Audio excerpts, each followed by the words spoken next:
പ്രകൃതിയെയും മനുഷ്യനെയും കുറിച്ചുള്ള എൻ്റെ വിചാരങ്ങളോ ഭാവനകളോ ആവിഷ്കരിക്കാൻ എനിക്കുണ്ടായിരുന്ന ഒരേ ഒരു ഭാഷ കവിതയുടേതായിരുന്നു.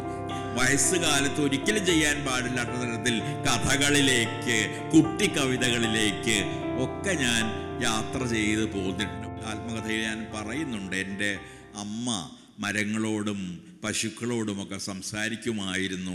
അമ്മയിൽ നിന്നാണ് ഞാൻ ഇവയോടൊക്കെ സംസാരിക്കാനുള്ള ഭാഷ പഠിച്ചത് എന്ന്. ഈ രീതിയിൽ ലോകത്തോട്, മനുഷ്യരോട്, ഭൂതത്തോട്, വർത്തമാനത്തോട്, ഭാവിയോട്, ചുറ്റുമുള്ള മൃഗജാലങ്ങളോട്, സസ്യജാലങ്ങളോട് ഒക്കെ തന്നെ നിരന്തരമായി സംസാരിച്ചു കൊണ്ടിരിക്കുന്ന ഒരു മനുഷ്യനെയാണ് കവി എന്ന് പറയുന്നത്.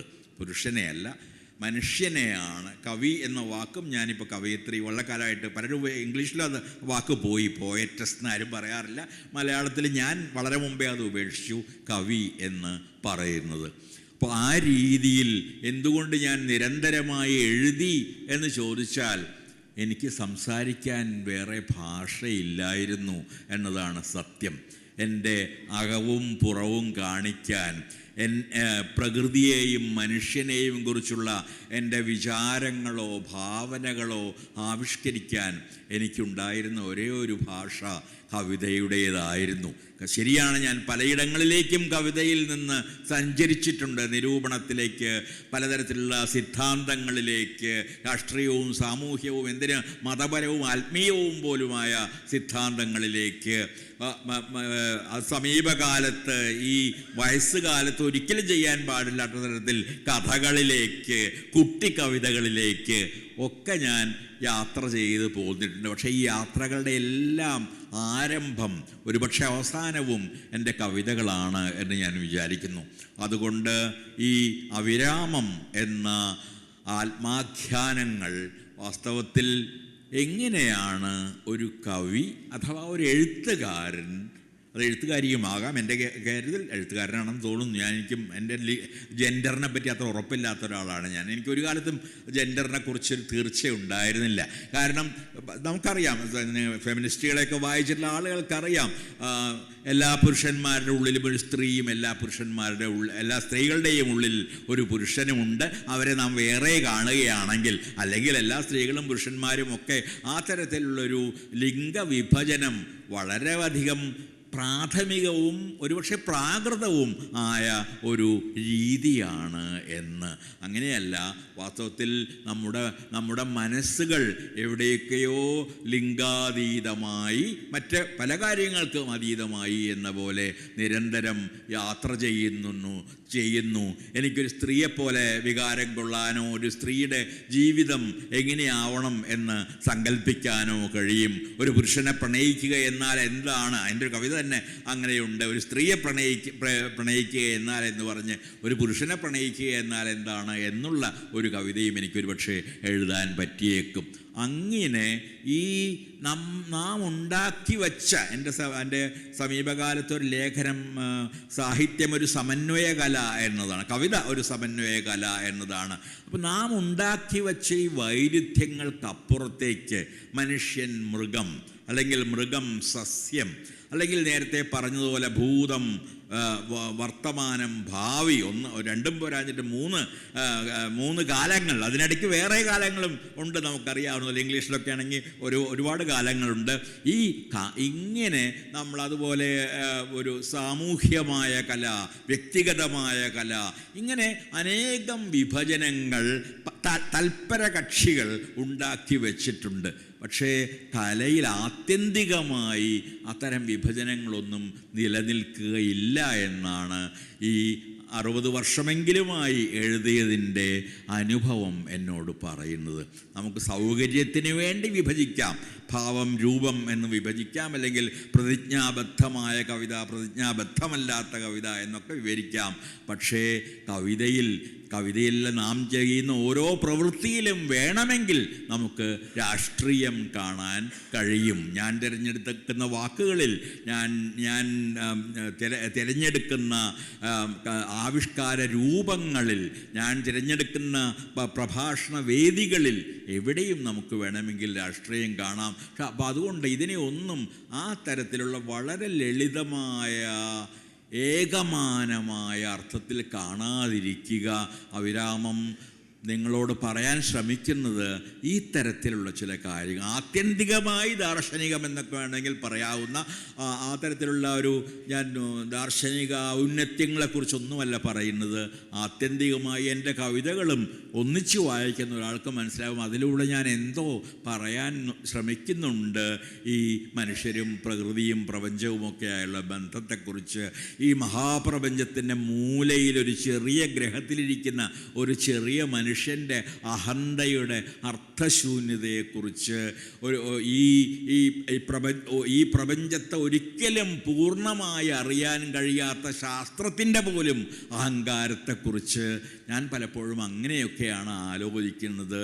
കാരണം നാം ഒരുപാട് അറിഞ്ഞു, ഒരു ചെറിയ കണ്ടുപിടുത്തം വരുമ്പോഴേക്കും നാം ഒരുപാട് അറിഞ്ഞു എന്ന് അഹങ്കരിക്കുന്നുവെങ്കിലും നമുക്കറിയാം, നമുക്ക് ഒരു സൗരയൂഥത്തിൻ്റെ ഒരു മൂലയിലിരിക്കുന്ന ഭൂമിയിലെ കാര്യങ്ങൾ പോലും ഇപ്പോഴും മുഴുവൻ തിരിഞ്ഞിട്ടില്ല.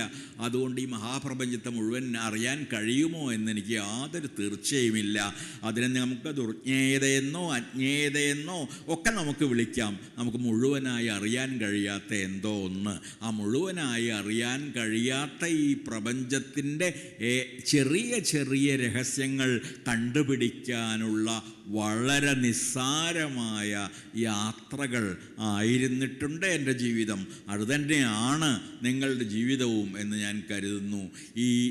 ഇങ്ങനെ ഈ സ്വന്തം സർഗ പ്രപഞ്ചത്തെ കാണാൻ, വലിയ വാക്കാണ് പ്രപഞ്ചത്തെ ഈ ഓരോ വാക്ക് പറയുമ്പോൾ ഞാനിപ്പോൾ വളരെ വളരെ കോൺഷ്യസ് ആണ്, വളരെ ബോധം പെട്ടെന്ന് തോന്നുന്നു അത്തരം വാക്കൊന്നും ഉപയോഗിക്കാൻ പാടില്ല എന്ന്. പക്ഷേ ഈ ചെറിയ സർഗ ഭൂപടത്തെ എന്ന് വിളിക്കാമെങ്കിൽ അങ്ങനെ ഒന്ന് വാസ്തവത്തിൽ ഇതിലൂടെ ഞാൻ ഈ അവതരിപ്പിക്കുന്ന ഈ സർഗഭൂപടം ഈ തരത്തിലുള്ള ഒരു വളരെ ചെറിയ മനുഷ്യൻ്റെ, ചെറിയ ഭൂമിയിലെ ചെറിയ ചെറിയ അന്വേഷണങ്ങളുടെ ഒരു കഥ മാത്രമാണ്. അതിലേറെയൊന്നുമല്ല. ഏറ്റവും വലിയ എഴുത്തുകാരൻ്റെയോ ശാസ്ത്രജ്ഞൻ്റെയോ ആത്മകഥയും എന്നുകൂടി ഒരുപക്ഷെ എനിക്ക് ഇപ്പോൾ ചേർക്കേണ്ടി വരുന്നുവെങ്കിൽ ക്ഷമിക്കുക. ഇവിടെ വന്നുകൂടിയ എൻ്റെ സുഹൃത്തുക്കളായിരുന്നവരും ആയവരും ആകാൻ പോകുന്നവരുമായ എല്ലാവർക്കും, എൻ്റെ ഈ മുതിർന്ന സുഹൃത്തുക്കൾക്കും അങ്ങേയറ്റം ഉള്ള ആത്മാർത്ഥമായ കൃതജ്ഞത. നിങ്ങളിൽ ആർക്കെങ്കിലും ഈ പുസ്തകം വായിക്കാൻ തോന്നുകയും അതിൽ ചില കാര്യങ്ങളൊക്കെ ഞാൻ പറയാൻ ശ്രമിച്ചിട്ടുണ്ടെന്ന് ബോധ്യപ്പെടുകയും ചെയ്യുകയാണെങ്കിൽ നിങ്ങൾക്ക് തീർച്ചയായിട്ടും ഞാനുമായോ പ്രസാധകരുമായോ ബന്ധപ്പെടാം. ഇതൊരു പരസ്യമല്ല. ഇതിൽ ഒരുപക്ഷെ ആരെങ്കിലുമൊക്കെ അത് വായിച്ചേക്കാമെന്ന പ്രതീക്ഷയാണ് എല്ലാ എഴുത്തുകാരെയും ആത്യന്തികമായി എഴുതിക്കുന്നത്. അവനവൻ തന്നെ ആദ്യം വായിക്കുന്നു, ബോധ്യപ്പെട്ടാൽ ഓക്കെ, ഒരാൾ കൂടി വായിച്ചാൽ കുഴപ്പമില്ലെന്ന് തോന്നുന്നു, പിന്നെയും ബോധ്യപ്പെട്ടാൽ കുറച്ച് ആളുകൾ വായിച്ചതുകൊണ്ട് കുഴപ്പമില്ലെന്ന് തോന്നുന്നു.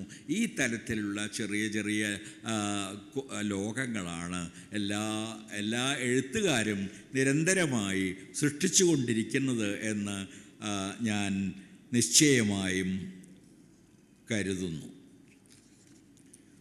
ഞാനൊരു കൊച്ചു കവിത കൂടി വായിച്ച് അവസാനിപ്പിച്ചേക്കാം. ഇത്രയധികം വളരെ വളരെ ചെറുത്, അല്പം വരികളേ ഉള്ളൂ. വൃദ്ധബുദ്ധൻ.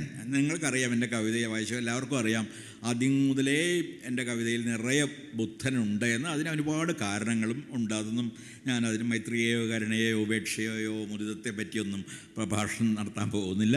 വൃദ്ധബുദ്ധൻ. വയസ്സാവുമ്പോൾ ഞാൻ എങ്ങനെയാണ് ബുദ്ധനെ കാണുന്നതെന്നാണ് ഒരുപക്ഷെ അതിൽ ഞാൻ പറയുന്നത്, അല്ലെങ്കിൽ ഞാൻ ആഗ്രഹിക്കുന്നത്.